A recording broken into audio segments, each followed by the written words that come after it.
Assalamualaikum warahmatullahi wabarakatuh. Alhamdulillah, summa alhamdulillah. Alhamdulillahilladzi hadana lihadza wa ma kunna linahtadiya laula an hadana Allah. Asyhadu an la ilaha illallah wahdahu la syarika lah. Wa asyhadu anna Muhammadan abduhu wa rasuluh. Wassalatu wassalamu ala Rasulillah. Rabbi shrah li sadri wa yassir li amri wahlul 'uqdatam min lisani yafqahu qawli. Amma ba'd.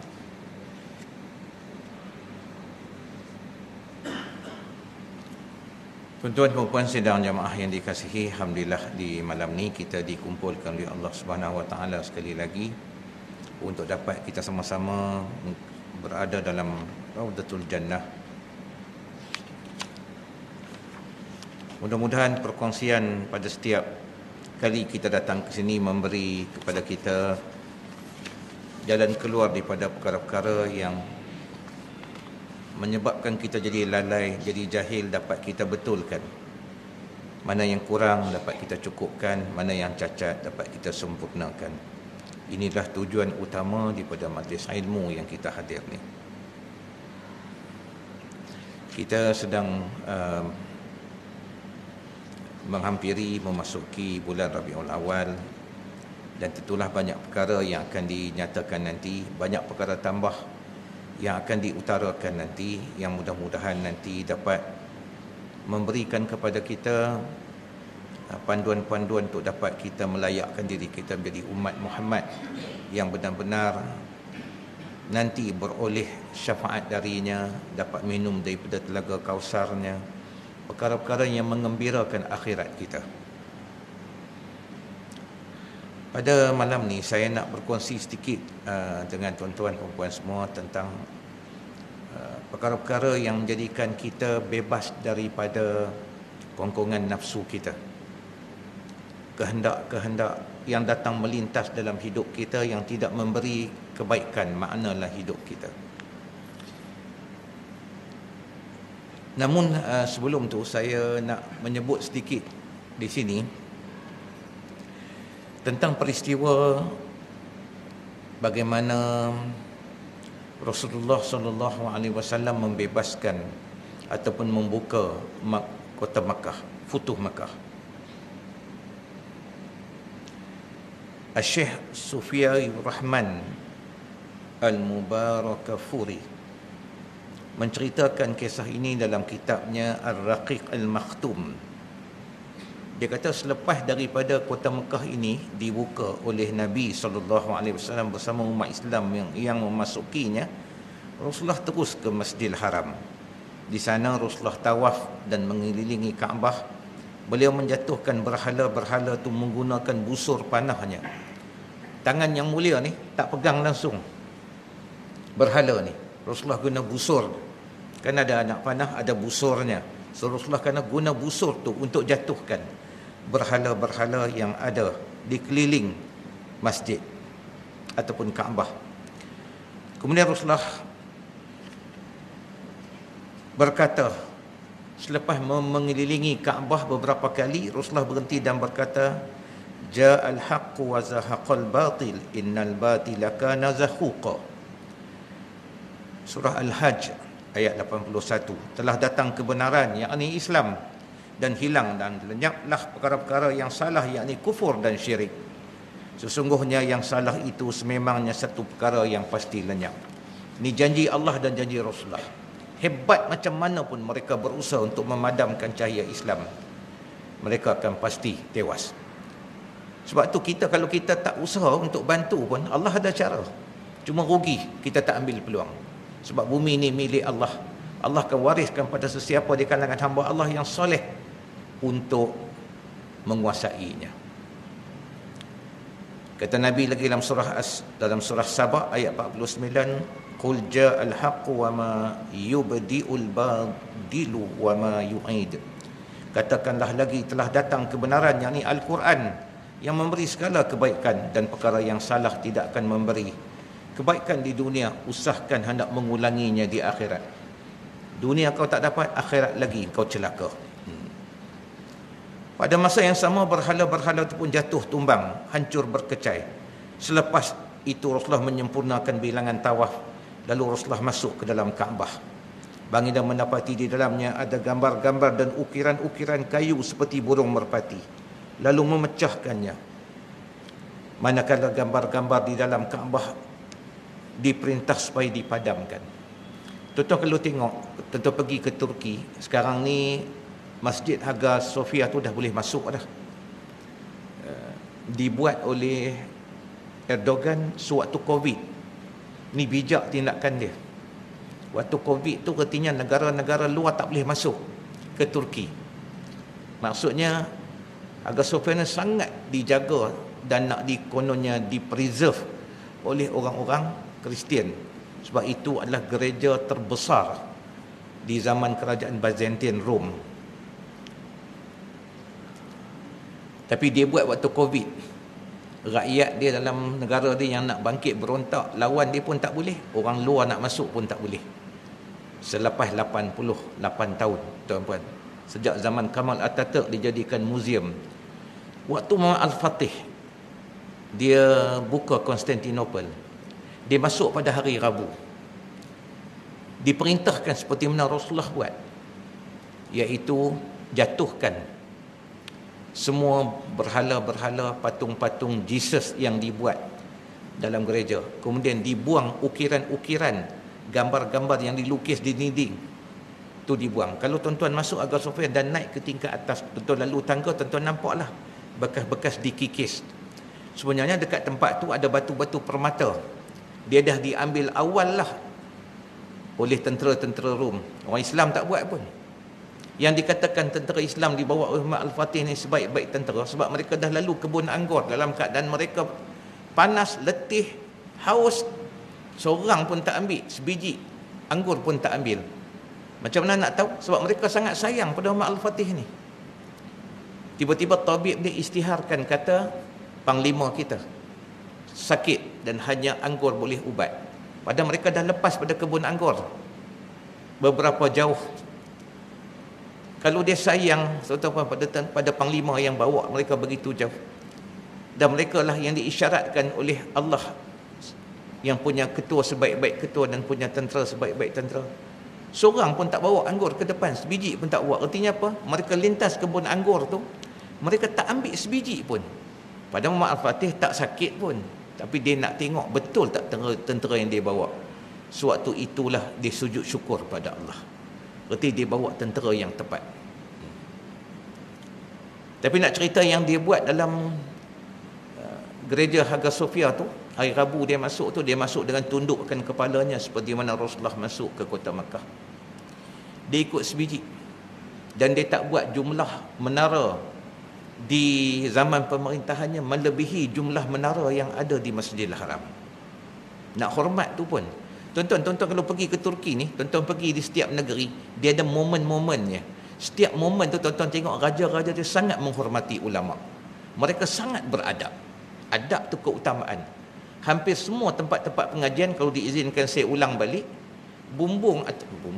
pintu nak masuk tempat pengajian tu, pintu dia tu 5 kaki je. Maksudnya siapa nak masuk pun, orang Turki ni kebanyakan 5 kaki ke atas. Tinggi sikit pada orang kita, ada bayar kita dan ada tinggi lebih pada kita. Siapa nak masuk tu kena bungkuk.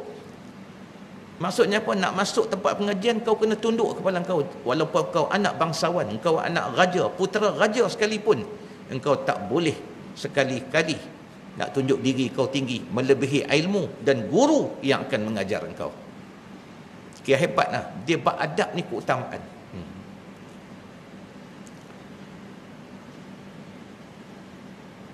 Dia masuk hari Rabu, dia sembahyang pertama kali dalam masjid tu hari Jumaat tu.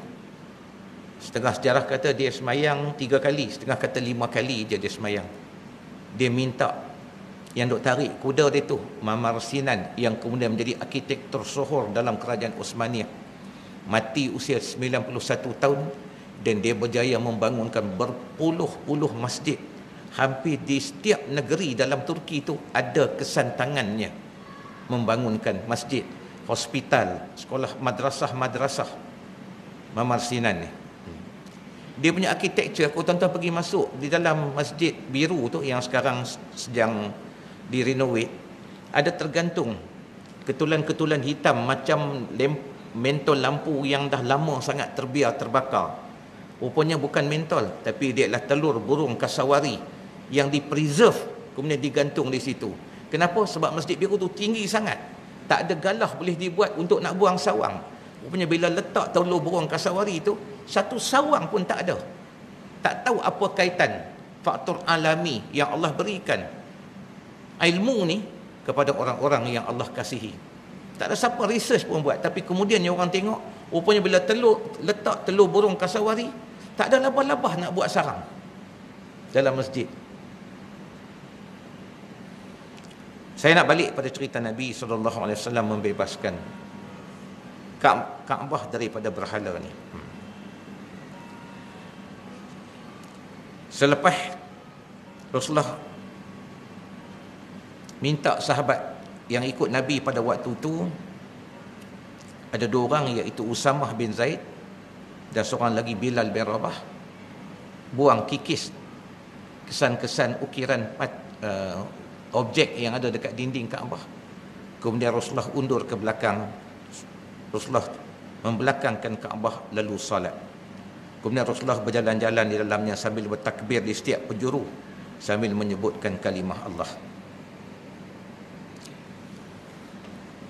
Tuan-tuan, ni kaedah sebenarnya. Siapa-siapa yang dah duduk dalam rumah dan terasa ada gangguan, kaedah terbaik adalah dia pusing balik rumah dia tu, daripada pintu depan dia masuk, dia pusing arah tawaf, pergi ke kanan dulu, pusing sampai ke kiri, sampai ke pintu depan balik. Sambil pusing tu dia baca ayatul kursi sampai kepada wasi'a kursiyyuhus samawati wal ard. Dia pause kejap, dia ambil nafas dalam-dalam, kemudian dia baca kalimah yang akhir tu, wala yauduhu hifzuhuma wa huwal aliyyul azim, wala yauduhu hifzuhuma wa huwal aliyyul azim, wala yauduhu hifzuhuma wa huwal aliyyul azim. 3 kali tu satu nafas. Kemudian dia sambung balik baca lagi ayatul kursi. Artinya dia masuk, lebih-lebih rumah baru, pesan ke anak-anak kita yang beli rumah, sebab yang buat rumah kita ni macam-macam. Kadang-kadang yang bukan Islam buat ni, dia bawa tokong kecil, dia letak dalam kawasan tu, dia pun nak selamat daripada gangguan. Bila dah siap keadaan tu, duk ada macam tu. Satu lagi rumah yang dah lama kosong, kita balik kampung, memanglah ada entiti biasalah, tapi tak usah risau sangat tuan-puan. Buat sendiri lagi baik daripada kita panggil ustaz-ustaz ni. Bukan saya tak galakkan panggil ustaz, tapi nak cerita, kita kalau kita buat, kita tak bias, kita tak ada conflict of interest. Bila kita buat memang sebab kita sayang. Bismillah, baca ayat kursi, lalu kat dinding tu. Kalau ada bilik, masuk dalam bilik tu. Rumah kita yang ada barang sekarang pun tak apa, lalu dekat mana kita boleh lalu dalam bilik tu, keluar, lalu kat tepi dinding tu, masuk pula bilik satu lagi. Macam itulah contohnya, keluar, masuk lagi. Sambil baca ayat kursi tadi, pusing sampai ke dapur, sampai ke dinding ni. Kalau ada bilik, masuklah lagi dalam bilik, sampai pusing dinding yang akhir, sampai ke pintu keluar kita tu. Begitulah keadaan. Kalau kita nak keluarkan, ada entiti-entiti yang tidak wajar pada rumah kita. Selain pada kita masuk rumah kita, kita memberi salam, Assalamualaikum wa ala ibadillahi salihin. Rumah yang kosong, buat kaedah ni. Sama kita balik, mak ayah dah mati, rumah tinggal kosong, kita nak balik duduk di kampung ke, kita nak bersih ke, buatlah begitu, dia lebih selamat. Ni kaedah yang Rasulullah buat pada berapa ratus tahun tuan-tuan. Berhala-berhala berada di dalam Kaabah. Selepas itu barulah Rasulullah buka pintu Kaabah. Pada waktu itu kaum Quraisy sedang memenuhi ruang masjid, bersaf-saf menunggu apa yang Rasulullah nak buat pada mereka. Di belakang mereka adalah sahabat-sahabat Nabi yang mengelilingi mereka yang telah pun ditawan ni. Kemudian Rasulullah berkata, la ilaha illallah wahdahu la syarikalah, sadaqa wa'dah wa nasara abdah wa hazamal ahzaba wahdah. Yang kita duk sebut waktu kita takbir raya tu. Tiada Tuhan melainkan Allah, tiada sekutu baginya, benar janjinya membantu hambanya, mengalahkan golongan Ahzab dengan sendirinya. Habis tu Rasulullah pun tanya, saya pendekkan tuan, sebab kita nak buat tajuk lain sebenarnya tentang hal ni. Tapi saya nak cerita dulu arti kebebasan. Sebab kebebasan, pembebasan terbesar dalam sejarah Islam adalah membebaskan Kaabah tu. Kemudian Rasulullah pun tanya, wahai Quraisy, apa yang kamu fikirkan akan kulakukan terhadap kamu? Jawab mereka, tentulah baik. Kata mereka, khairan akhun karim wabnu akhin karim. Mereka kata kat Nabi, tentulah baik kerana engkau seorang saudara yang mulia, anak kepada saudara yang mulia. Puji Nabi ya. Kemudian Rasulullah berkata, seperti mana Yusuf telah berkata kepada saudara-saudaranya, la tasriba alaikum al-yawm, pada hari ini kamu tidak akan disalahkan dan tidak akan ditempelak kerana ketelanjuran kamu, maka bebaslah, beredarlah. Hari itulah Islam menerima jumlah terbesar waktu umur Nabi itu, kemasukan orang-orang kafir ke dalam Islam. Tuan-tuan nak baca, tuan tengok sirah Ibn Hisham, ada dibicarakan tentang ini, termasuk juga Ar-Raqiq Al-Makhtum. Kisah ni hebat tuan-tuan, panjang kisahnya. Dia cerita betapa halusnya akhlak Nabi ni ketika berdepan dengan suasana seumpama itu. Dan bagi kita, saya nak sebut sikit kat sini, apa kita nak ambil tuan-tuan tentang arti kebebasan yang ada pada kita ni. Saya tak nak kait dengan soal bukan kemerdekaan dan sebagainya, tapi nak cerita tentang kita ni. Sebab merdeka tak merdeka bukanlah soal lepas daripada penjajahan itu saja. Dalam Islam ada banyak perkara besar. Antaranya, paling besar, merdeka daripada penjajahan. Sebab kita ada kebebasan untuk beramal, beribadah, mentauhidkan Allah. Merdeka yang kedua adalah merdeka daripada serangan pemikiran penjajah, al-ghazwat al-fiqh. Ni yang berat. Sebab bila orang tu dah terbiasa hidup dengan cara yang dibawa oleh orang-orang kafir, maka dia terbawa dalam kehidupannya, dalam keluarganya. Bila dia memimpin masyarakatnya, dia terbawa dalam masyarakatnya. Seorang guru akan terbawa dalam kelasnya. Cara dia mendidik muridnya juga akan jadi seumpama macam tu. Sebab tu saya masih ingat lagi, sebelum Pak Mik meninggal di Kedah tu, dia panggil Syekh Zainul Asri tu, yang kadang kita dengar kuliah dia kan. Syekh Zainul Asri cerita sendiri hal ni. Apabila dia buat sekolah, Pak Mik dengar kata budak-budak yang tak dapat dikawal lagi, dia buang. Memang tuan-tuan, saya pun pernah duduk kat 3-4 sekolah jadi muraqib jadi penyelia sekolah. Penyelia ni kata dia kena jaga guru dan jaga murid. Kadang kita tak tahan, kita tanya mak dan ayah ni. Satu sekolah di Kelantan, waktu mula-mula saya buka sekolah dengan kawan-kawan, ada seorang mudir kita lantik. Dia tanya mak ayah ni. Dia kata, hak ni sore cakap anak demo ni. Dia kata, ada lagi hak lain. Hak lain tu jadi belaka. Hak ni tak jadi, itu hantar mari sini. Sakit dengar tuan-tuan. Sakit. Dia hantar workshop. Dia cerita anak dia hak lain duduk MRSM, duduk sekolah sains. Hak ni tak jadi. Hantar mari sini. Dia suruh tok guru tu betul kan. Gila tuan-tuan. Memang hancur tuan-tuan. Dia terjun masuk ke dalam kolam kita buat tu, terjun dari tingkat atas tu ke bawah, masuk dalam kolam tu, tak ikut tangga. Letih tuan. Syekh Zainul Asri ni sampai peringkat dia tu, saya buang budak tu. Pak Mik dengar panggil dia. Pak Mik kata, kamu buka sekolah, buka. Kamu buang budak, buang. Buat apa kamu buka sekolah kalau kamu nak buang? Kalau kamu ambil anak orang, kamu dah ambil amanah. Kenapa bila amanah tu kamu ambil pada mak dan ayah dia, kamu bukan tuan guru lagi, kamu juga ayah pada budak tu. Mengapa kamu sanggup buang budak kamu dah ambil amanah? Kamu nak jawab macam mana di hadapan Allah? Takut dia tuan lepas pada tu. Tu saya nak kata, kita nak kena bersihkan betul fikiran kita, hati kita bila kita ambil. Orang-orang yang buka sekolah tahfiz ke, kan, buka rumah anak yatim, kena hati-hati betul. Dia ambil sebab apa? Kalau dia nak kongsi rezeki, baik dia tutup. Ni bukan soal nak cari duit, bukan soal nak cari makan. Dia nak didik betul anak orang. Dia nak ambil pahala dekat situ. Baru dia akan berjaya. Sebab berjaya ni bukan semua orang reti baca kitab, bukan semua orang berjaya jadi hafiz. Nak cerita tuan-tuan, saya duduk kat beberapa sekolah tahfiz kat Kuala Lumpur ni saja. Dia minta jadi penasihat. Saya nak cerita tuan-tuan, anak-anak kita yang atas sekolah tahfiz ni masuk je juzuk ke-15, ketar ni nak habiskan. Tak sunyi daripada mereka tu, sekian peratus tinggalkan sekolah. Tak larat, dia jadi jemu sejemu-jemunya ujian bagi budak tu sekolah tahfiz. Melainkan dia masuk dengan kesedaran dia. Ni cerita yang mak ayah hantar. Dia cuba sampai juz 15. Nak sampai 20 aja. Lepas 20, dia punya semangat nak habis tu kalah macam mula-mula dia masuk. Lagi hebat lagi. Nak lalu daripada juzuk 15 ke juzuk 19 tu. Tough sungguh-sungguh. Sebab tu siapa masuk sekolah tahfiz mula-mula kali, dia suruh hafal apa tuan-tuan? Dia suruh hafal pada juz amma tu, sampai pada dia start daripada amma yatasaalun nak sampai pada An-Nas. Tu mula-mula sekali. Bagi budak tu rasa ringan. Daripada berat pergi ringan sampai An-Nas. Lepas tu baru start surah Al-Baqarah. So tuan-tuan, nak bersihkan pemikiran kita daripada perkara-perkara seumpama ini. Yang ketiga, bersih daripada penjajahan ekonomi. Kalau tuan-tuan perasan,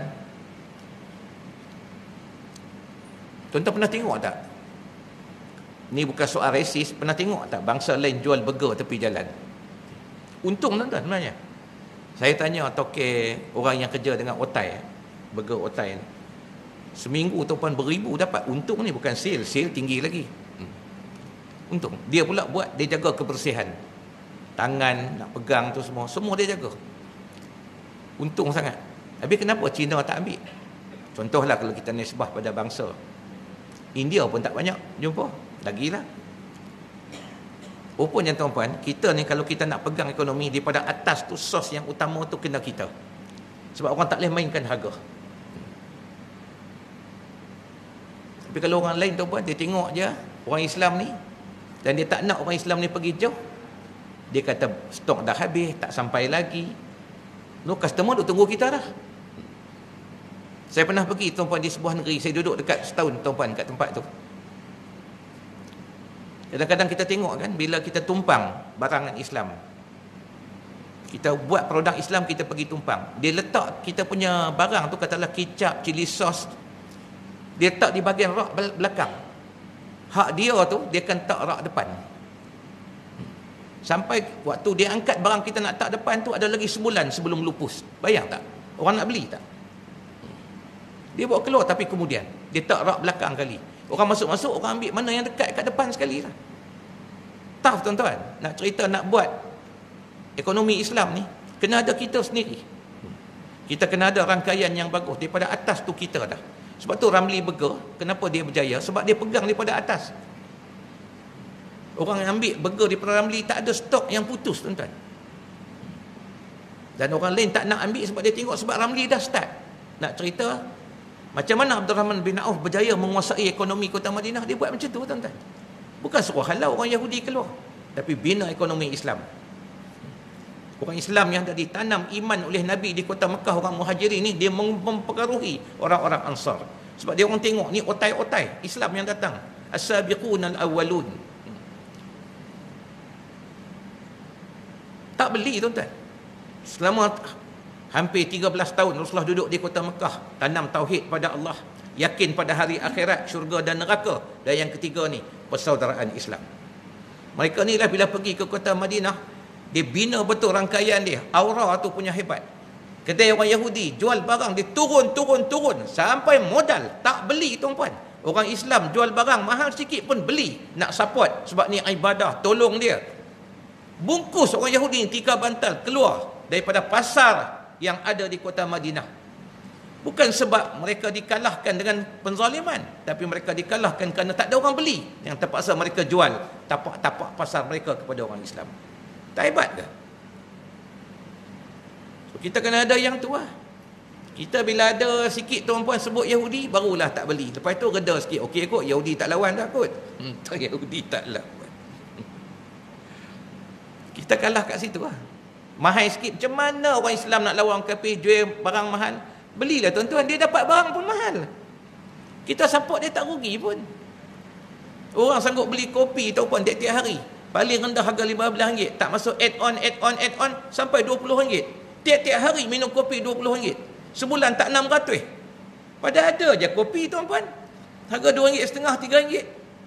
Sanggup buat. Nak tolong orang Islam harga lebih sikit kita tak boleh, berat. Kita dijajah fikiran kita. Nak beli barang, cari yang murah. Beli tuan-puan. Kalau kedai orang Islam kita beli, saya nak cerita tuan-puan. Wallah tuan-puan, saya memondok di satu tempat di Kedah ni. Waktu tu sistem pondok ni masih ada bumbung atap lagi. Ada satu kedai orang bukan Islam buka dalam kawasan pondok tu. Punya hebat tuan-tuan. Semua orang Islam pergi beli kat situ, kat pondok tu. Sebelum tu ada orang kita jual, tak larat. Dia jual tuan-puan. Orang kita sanggup pergi beli. Belajar tu, muamalat. Atas pondok, dalam madrasah ni belajar muamalat. Turun daripada tu pergi beli kat kedai tu. Pada kedai orang Islam ada dekat luar daripada kawasan pondok tu. Sebab dia dah duduk awal. Orang pondok tak halau dia buat sendiri. Kedai dia. Maju. Kedai orang Islam luar pada tu jual barang sama macam dia. Tunggu masa aja nak tutup. Padahal ada muamalat. Takat belajar akad je lah. Akad jual beli. Saya beli Cina tu pun sampai pandai dah kata apa. Saya jual. Tak pergi beli kedai orang kita. Pasal apa? Mahal 50 sen. Mahal RM1. Tuan-tuan kita beli. Dia bagi anak dia sekolah pandai. Saham kita duk ada tu. Atas tu. Kita beli RM1 tu. Lebih. Jangan ingat kita beli habis macam tu aja. Inilah perkara yang kita nak kena jaga dalam fikiran kita. So kalau ada kedai-kedai orang Islam dekat sini tuan-tuan, Maidin ke apa, support ya tuan-tuan. Ada orang kita buka kedai sejuk beku, support tuan-tuan. Kalau balik ke rumah tu bagi tahu kat anak kita, ayah beli semua ni di kedai orang Islam. Kita nak bagi makan anak kita kan tuan-tuan. Saya paling takut tuan-tuan, saya nak sebut panjang sikit ni tapi sikit jelah nak sebut. Bab halalan satu bab. Thayyibah. Sedih tengok saya balik negeri saya pun tuan-tuan di Kedah. Tulis halal. Halal jakim sebab apa? Barang dia beli tu ayam sembelih tu je. Tangan dia yang pegang. Dia basuh ke? Dia faham ke taharah? Masuk bilik air dia buat apa? Dia ambil air macam mana? Tuan-tuan, dia nak buang ke? Kalau dia jumpa katalah katak seko dalam bekas air dia ambil katak tu buang, air tu dia nak buang ke? Kita orang Islam kita jaga sungguh. Nak beli ikan tuan-puan, kita tengok dulu ikan tu. Kalau tak beli ikan masin ke ikan apa tuan-puan kan, perut tu buang ke tak buang? Itu pun kita ambil kira. Sebab kita belajar bab najis dan sebagainya. Dia peduli apa? Dia buat ikan masam, perut dan insang semua ada dalam ikan tenggiri masam yang dia buat tu. Tuan-tuan pergi beli ikan bakar dulu tuan-tuan di Melaka ni dulu. Saya jumpa orang seduk mengajar di sana 1 tahun. Tak buang darah. Pasal dia kata orang Singapura yang suka makan kat situ, dia orang suka ikan yang dibakar tu ikan yang ada darah. Dia tak nak dibuang. Manis ikan tu. Terikut-ikut sampai kita orang Islam pergi beli macam tu. Tapi hasil mengaji. Duduk dalam kelas macam ni datang mengaji, balik ubah sebab dia tahu dia bagi benda haram kat orang, dia tak nak rezeki haram tu buat balik pula kat rumah, bagi pula anak-anak pula makan. Kat tu heran kenapa anak suka cheese biadab depan kita. Rupanya duk sumbat. Jual ikan tu halal tapi cara disediakan jadi haram. Dia halalan tapi tidak thayyibah. Hal-hal macam ni juga kita kena ambil perkiraan. Yang keempat, merdeka daripada belenggu hutang yang melampau. Ni kena ambil perkiraan orang macam kita ni. Sebab kita nak balik jumpa Allah, jangan bawa dosa yang bertindih. Amal kita tak banyak mana, tapi takut habis dia. Jumpa Allah habis. Ketika dibicarakan di padang mahsyar, habis semua pahala. Duk bagi kat orang-orang yang kita berhutang, kita tak bayar sampai sekarang. Kalau kita dah boleh merdeka daripada hutang sekarang ni, tak usah buat hutang baru. Maksudnya TV rumah kita, walaupun dah melengkung ke, mari flat ke, besar gajah ke tuan-puan, seronok sikit tengok, tak payah pergi tengok filem dekat luar, tak payah. Berapa kali TV rumah kita duk buka, kita lena depan dia. Tak payah. Jangan duk buat hutang. Handphone kita kalau kita boleh pakai tuan-puan, elok dah pun nak tengok kamera apa tuan-puan. Kita pun jarang sangat ambil gambar dah. Cukup dengan telefon yang ada, jangan duk tukar. Jangan buat hutang baru. Sayang, lebih baik duit kita tu kita tengok kat masjid kita, van jenazah dah lama sangat dah, patut tukar dah van jenazah ni. Bagi untuk van jenazah tu. Balik kat kampung kita tengok duk pakai lagi kapet keras tu. Duit kita 2-3 ribu tuan-puan, bagi untuk ganti kapet yang cantik macam ni. Cari yang tu, nak buat bekal. Bukan duk buat hutang-hutang lagi. Selesaikan hutang-hutang lama. Tu perkara yang sangat mustahak. Jangan duk seronok pergi Balkan, pergi Turki, pergi umrah 3-4 kali. Cukup umrah yang asas, yang wajib. Lepas pada tu bayar hutang. Hutang kat kawan, hutang adik-beradik, ya Allah. Tahu-tahu pergi jalan ke negara orang. Makruh, benci Allah pada kita, tuan-tuan. Kita tak sedar. Pergilah umrah Islamik sekalipun, tuan-tuan, ambil yang paling mahal sekalipun, tapi kita tak selesai hutang, Allah marah pada kita. Bayar hutang tu penting. Macam kita tinggal solat, tuan-tuan, solat fardu, tapi duk buat solat duha, buat tahajud. Hak tu satu bab, tapi hak ni kita tinggal ni, Allah marah pada kita. Utama kita bayar hutang tu. Semayang tinggal kat 5 tahun, tak bayar-bayar. Daripada usia 15 tahun sampai 20. 20 dah start jumpa kawan baik-baik, dah start kerja, start solat. Hak 5 tahun tu, start bila kita balik sampai umur 20 tahun, kena bayar. Jangan ambil mudah. Kita tinggal puasa. Tu, fidyah tak bayar-bayar lagi sampai sekarang. Ni nak mati esok lusa dah, tuan-tuan. Bebaskan diri kita daripada ancaman Allah. Paling besar kita nak bebaskan diri kita daripada belenggu nafsu ni. Tak apa kot, nanti kalau saya mati anak-anak boleh bayar. Jangan, tuan-tuan. Anak bergaduh pasal kereta, ayah Proton pakai enjin kereta pun tak selesai. 5,000 je harga kereta. Elok sikit ayah jaga dengan baik. Ayah mati berebut hak 5,000 tu pakat nak ambil. Esok bagi panggung tengok, tak ada dah kereta tu buat rumah. Ni kes pernah jadi, tuan-tuan, kat kampung saya. Tak ada. Putus terus hubungan dengan abang hak ambil kereta ayah ni. Abang susah, korang semua ada kereta. Kereta ni kira bagi kat abang. Padahal tu dah termasuk faraid dah. Dah ayah pula mati, tinggal pula puasa tak bayar.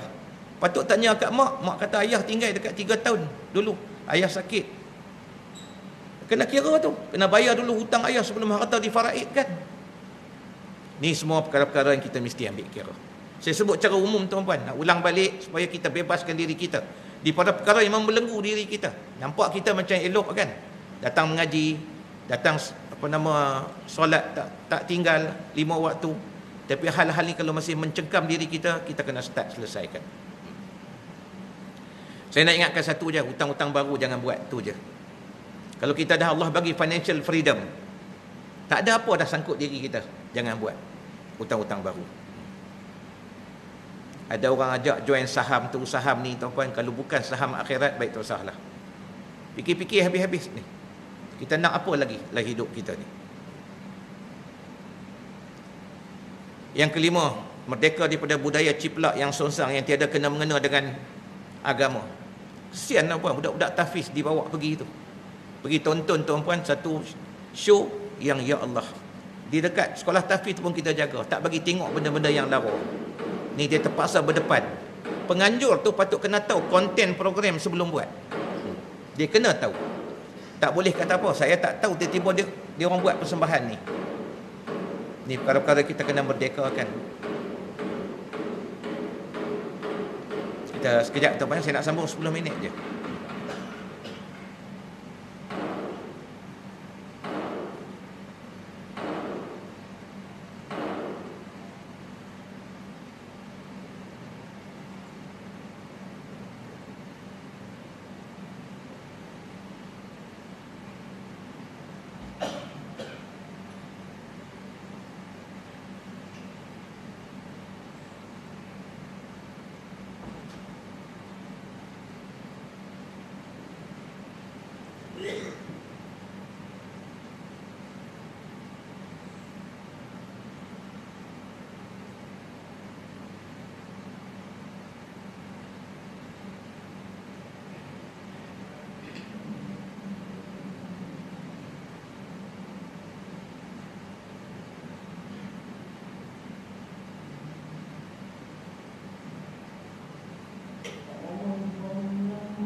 Kebebasan yang dituntut oleh Islam kepada kita ialah bebaskan diri kita daripada sebarang bentuk perkara yang boleh menghalang kita. Kita nak buat baik, dia tak bagi.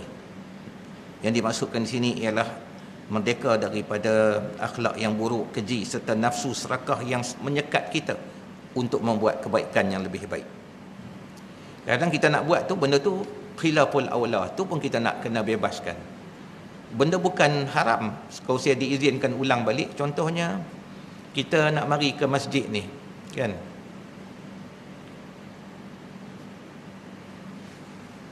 Kalau kita kata azan tu macam sekarang ni, contoh kalau kita buat katalah Zuhur masuk ke 1.15, dan kita kata masjid ni ataupun surau ni dekat untuk kita nak datang, kejap lagi lah dia kata patut azan tu tanda kamu dah patut datang dah, dan waktu kita nak antara azan dengan iqamah tu ada 10-15 minit sahaja. Maksudnya kalau dia kata kat diri dia, aku kena pergi dah ni, dia pergi lah. Tapi nafsu dia kata apa? Tak apa, rumah dekat je. Yang tu kita kata kita nak bebaskan. Kita tak ada kebebasan lagi. Bila Allah panggil kita, tak boleh bebas lagi pada nafsu yang sedang duk kata kat kita. Yang tu pun kita kena selesaikan. Dah sampai ke masjid, hati dah kata dah, saf depan kosong lagi. Nafsu kata apa? Duk belakang lah, boleh balik cepat. Hak tu pun tak boleh bebas lagi. Benda-benda macam tu lah. Kita bukan tak buat baik, tapi kita khilaf dalam perkara untuk buat lebih baik. Dah mari ke masjid, biasa duk bagi RM5. Tengok dalam dompet kita duit RM5 tak ada, yang ada duit 10. Hati kata apa? Bagi je lah 10 pun, ni rumah Allah. Nafsu kata apa? Allah, nantilah minggu depan lah bagi RM10 cover minggu ni tak datang. Sedangkan kita letak, tuan-puan, kita letak je, malaikat terus doakan kita. Nafsu nak halang kita jangan dapat doa para malaikat. Kan rugi tu. Tapi kita tak nampak benda ni ya. Sayang. Tu saya kata kadang bila kita tak baca surah Al-Mulk di masjid, di surau ni kita tak baca. Balik rumah, orang rumah kita yang biasa datang ke masjid tak datang. Dia duduk di rumah. Dia pula terlena lepas maghrib. Kita balik-balik, dia baru bangkit, ambil wuduk, dia sembahyang. Bang, dia kata nanti kita baca Al-Mulk sama-sama dia kata. Kita kata abang dah baca dah kat masjid. Pahala besar tu. Allah nak bagi kita selamat daripada siksa kubur. Isteri kita minta, bukan dia minta, Allah bagi tahu kita, Sabri, malam ni kau baca. Malam ni kalau kau baca dengan isteri kau, aku selamatkan kau dan bini kau daripada siksa kubur. Tapi kita kata apa? Dah baca dah kat masjid. Cuba tuan-puan, kita kata apa? Allah nak kena baca lagi ke? Cuba kalau orang bagi ke kita RM100 dekat masjid, balik ke rumah, rumah kata bang RM100, tak apa, masjid dah bagi dah kat bang RM100. Gamak kata macam tu. Pasal apa ambil? Pasal nampak benda dunia, hak akhirat Allah bagi. Tu saya kata kita tak, saya ni tak bebas lagi daripada hak Tuhan nak bagi pada kita. Saya terikat dengan nafsu yang masih duk pegang saya. Yang ni pun orang masjid macam kita, orang mengaji, kena start bebaskan. Bebas daripada belenggu dan kemabukan, sama ada arak, dadah, rokok, vape, apa saja, pipe ke, kena bebaskan. Tak boleh. Lepas makan nak kena hisap, baru terasa segar. Masuk dalam jamban, oh sedap betul hisap rokok dalam jamban. Mau tak sedap, sepupu ramai dalam tu. Elak-elak lah tuan-tuan. Saya jumpa kawan yang nak berhenti rokok, dia ambil rokok tu semua, dia keluar daripada kotak, baru hisap dalam 2 batang. Dia ada 10 batang. Dia buang dalam mangkuk tandas tu, dia kata ini akhirnya. Rupanya sungguh tuan-tuan. Dia keluar tu, dia tak hisap langsung. Saya jumpa dah 15 tahun dah tak pernah hisap. Kali terakhir dia kata, yang saya bagi tahu kat ustaz, kata saya buang dalam jamban tu lah. Oh hebat lah tuan. Kena keluarlah daripada hal ni. Merdeka daripada kemalasan, kealpaan, ketakutan, kelalaian, kemiskinan, kebodohan, kelemahan. Ni duk sekat diri kita. Sampai sekarang anak kita, cucu kita duduk kat rumah kita, belajar tuan-puan, ustazah dia, ustaz dia pimpin dia sembahyang berjemaah ni, nak bagi lekat sembahyang tu kat dia. Balik rumah, dia tengok kita balik tak sembahyang lagi maghrib, dia kata, atuk sembahyang jemaah Atuk tak larat, sampai tak larat nak main surah An-Nur ni dah. Tak larat, memang letih sungguh hari tu. Tiba cucu dia kata, atuk sembahyang jemaahnya. Siapa suruh tu? Allah yang suruh. Sebab Allah sayang kat kita. Kerana kita biasa solat jemaah kat surah An-Nur. Tuhan nak kita jemaah juga di rumah. Maka Tuhan hadirkan cucu kita. Boleh tak kita nampak benda tu? Atau kita terikat dengan nafsu kita? Solat dululah, atuk letih. Kan sayang tu. Dia dah nak jadi cucu yang soleh. Kita halang dia jadi cucu yang soleh. Allahu Akbar. Tak berat ke kita? Dia ajak kita. Atas dia dipimpin, dia dididik di sekolah dia. Sedang kita nak suruh anak kita, cucu kita solat awal waktu pun payah. Tiba-tiba terbit pada dia. Dia ajak kita jemaah dengan dia. Mulai sekarang kena hati-hati. Setiap gerak baik, kena ingat sungguh-sungguh. Allah sedang suka dengan kita. Allah nak dengar tuan-tuan puan. Apa saja kita buat makin dekat dengan Tuhan. Ingat tuan-puan, siapa yang masuk umur 60 tahun kat sini, saya nampak rupa ni macam tak sampai 60, macam baru 40 lebih je. Tapi hakikatnya tuan-tuan sendiri tahu, tuan-tuan memang 60, 70 dah. Gaya kita masuk masjid, gaya kita pakai, nampak makin bagus kita. Tuan-tuan, siapa yang masuk umur 60 ke atas, dia termasuk dalam asirullah, kata Nabi. Tawanan Allah. Allah dah tawan dia. Bila dia rajin baca Quran, dia tak boleh tinggal baca Quran, maka tahulah dia bahawa Allah nak dengar dia baca kalam Allah. Dia tak boleh tinggal dah solat jemaah di masjid, paling tidak isyak dengan subuh, maka dia tahu dah Allah nak buang sifat munafik daripada wajah dia. Dia tak boleh tinggal langsung dah. Macam mana berat pun, hujan pun, dia nak pergi juga solat jemaah di masjid, di surau. Rupanya dia tahu Tuhan sedang mengangkat darjatnya untuk jadi mukmin sebenar. Hilang sifat munafik daripada dirinya ketika dia menghadap Allah. Siapa saja yang boleh buat baik tahun lepas pada umur 60, maka kekalkanlah kebaikan tersebut.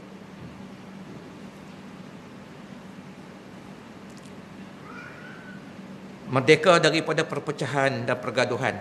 Tuan-tuan, pilihan raya baru lepas kan? Sudah-sudahlah tuan-tuan. Saya sedih tuan-tuan kan, tengok ada kawan-kawan saya sendiri pun kan, sampai ke masjid tengok kawan tu. Dia tahu kawan tu bukan parti yang sama dengan dia. Dia boleh sembahyang kat saf belakang, sanggup putus saf tak apa. Astagfirullahalazim. Nak jumpa Allah pun kita tunjuk sampai label macam tu. Cukup-cukuplah tuan-tuan. Jangan terbawa-bawa hal macam tu dalam rumah Allah. Lagi-lagi dengan adik-beradik tuan-tuan ya. Ni bukan bab parti pun, kalau kita dah putus dengan adik-beradik, nafsu kita tak bagi, kita minta maaf.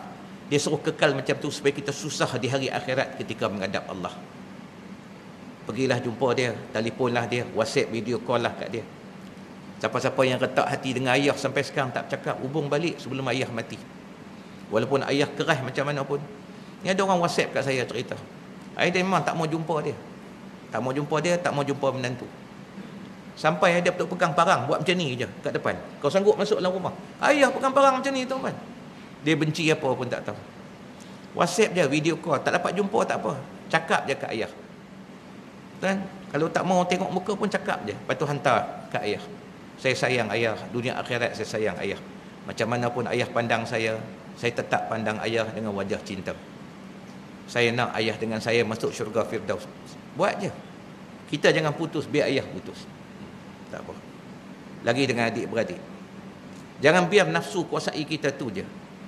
Kita nak sebut pada malam ni, jangan biar sekali-kali nafsu kuasai hati kita. Hati kita mesti merdeka. Dan yang terakhir tuan-puan, bebaskan diri kita daripada kerapuhan institusi keluarga, ketidakadilan dalam mendidik, sampai anak kita tahu kita sayang tak sayang anak yang mana. Kena lepaskan. Kita dengan isteri, dengan suami kita, aku je duk buat macam ni, dia tak pernah bagi kebaikan pada aku, kita pun start berhenti nak khidmat pada suami kita. Kalau kita isteri, kita suami pun dah tak nak lagi layan, sebab kita tengok isteri kita pun makin kurang, kita lebih suka duduk kat kedai-kedai mamak, duduk kat luar, lebih bahagia. Hati-hati tuan-tuan hal yang macam ni. Jangan kita miskin kita ketika kita menghadap Allah, sebab setiap orang akan tuntut hak dia. Kalau orang kurang dengan kita tak apa, kita jangan kurang. Bila kita dah mengaji, kita bagi yang terbaik. Ambil akhlak Nabi itulah. Kita belajar tuan-tuan, tiap-tiap tahun kita sambut ni, jangan sekadar selawat tu saja ada kat kita, tetapi juga bawa peribadi Nabi tu dalam diri kita. Banyak kali dah anak-anak ni bila nak buat majlis lepas ayah mak tak ada, tak semua orang boleh pergi. Banyak kali tuan-tuan, saya pelik lah tuan-tuan. Tanya kata adik-beradik datang semua ke? Tak. Pasal kita tengok dia kata adik-beradik dia 10 orang. 10 dia nak panggil kita. Dia kata payah nak kumpul ni. Dia kata takut sepupu dengan sepupu ni, dia kata anak saudara dengan anak saudara ni. Takut dia duk hubung dalam bentuk media sosial, duk hantar emoji, jumpa tak pernah. Tiap-tiap 4 bulan buat, setahun 3 kali buat nak bagi rapat. Tapi bila tanya, tak semua datang. 5 orang daripada 10. Sikit sangat tu. Kita kenapa tak datang? Tak boleh. Tak boleh pasal apa? Dia sejak ayah lagi dulu, dia kata. Dia ni condong belah ayah. Lepas tu dia jumpa dengan kami, dia suka duk cerita yang mak punya perangai dengan ayah. Rupanya ayah duk cerita perangai isteri tu dekat anak dia ni. Hak tu patut mengadu dengan Allah ya. Bukan cerita ke anak kita. Bila kita tak ada, anak jadi berpihak. Cuba nak kumpul, kalau Along buat je, tak semua adik-beradik tak datang. Tak boleh. Bila tengok muka Along, terbayang muka ayah yang suka duk kata hina mak dia ni. Mak hang ni kalau ikut ayah cerai lama lah. Mak hang, ya Allah, duk cerita ke Along ni. So bila ayah mati, Along buat majlis, tak semua orang datang. Orang tak boleh tengok muka Along nampak muka ayah, tengok muka Along nampak muka ayah. Tak berat ke kita? Kenapa kita seksa manusia? Bebaskan, lepaskan. Maafkan orang yang dekat-dekat dengan kita ni. Omar kata kamu tak suka kat isteri kamu pun, banyak perkara dia selesaikan hajat kamu. Dia senangkan hidup kamu, dia membesarkan anak-anak kamu ketika kamu tidak ada. Kasih pada dia. Isteri-isteri yang ada ni, kalau suami kita kurang dengan kita pun buat yang terbaik. Perempuan jangan hanya dengar hadis tentang ahli neraka ni ramai perempuan berbanding lelaki. Ambil satu perkara, iaitu bila wanita, isteri-isteri masuk syurga, ada di kalangan mereka masuk syurga mendahului suami mereka ratusan tahun. Suami duk terkontang kanting lagi, jawab tak selesai lagi. Bab dengan anak-anak, keadilan, bab cari nafkah, tak selesai lagi kat padang mahsyar. Isteri dah masuk syurga dah. Ambil bab tu. Kurang macam mana pun suami kita, kita tetap bagi yang terbaik. Kita jangan kurang dengan dia. Kena macam itulah hidup ni. Okey tuan-tuan, inilah perkara kita nak sebut sikit kat sini. Bukan nak marah tuan-tuan, malam ni tajuk dia macam lain sikit bunyi dia. Tapi saya nak sebut pada kita tentang hal-hal yang takut kita terlepas pandang. Kita berderet ni, kita sambut ni. Daripada hari itu tuan-tuan, sambut Ma'al Hijrah, lepas tu sambut pula Merdeka, lepas tu sambut Hari Malaysia. Ni tak lama lagi nak sambut pula Maulidul Rasul. Banyak benda kita sambut, tapi kita nak tuan-tuan, kita bawa jiwa, hati yang sangat bagus dalam menilai setiap perkara yang kita lalu dalam hidup kita ni. Biarlah yang kita kutip itu adalah kebaikan, kebajikan atas apa yang kita buat. Bukan kita buat baik, tapi dikeluarkan pula kebaikan tersebut atas dosa-dosa dengan perkara yang berlaku di keliling kita. Sampai kita menghadap Allah muflis jadinya. Baiklah kita beroleh kebaikan, kebaikan yang bertambah-tambah. Itu saja harapan daripada kuliah kita pada malam ni. Mudah-mudahan Allah meredai kita semua, memberi jalan keluar yang banyak pada kita daripada masalah kita, dan memimpin kita untuk kita melalui setiap perkara dalam hidup kita ni dengan pimpinan daripada Allah. Tentunya ia pimpinan yang baik. Dan mudah-mudahan setiap perkara baik yang kita buat, istiqamahkanlah sampai datang hari kita bertemu dengan Allah. Setiap perkara buruk yang kita tinggalkan, jangan sekali-kali kita cuba untuk mengambilnya semula. Mudah-mudahan Allah berikan kepada kita kekuatan untuk kita dapat istiqamah. Wallahu a'lam. Assalamualaikum warahmatullahi wabarakatuh. Subhanakallahumma wa bihamdika asyhadu an la ilaha illa anta astaghfiruka wa atubu ilaik. Bismillahirrahmanirrahim. Wal 'asr. Innal insana lafi khusr illa allazina amanu wa 'amilus solihat wa tawassaw bil haqqi wa tawassaw bis sabr.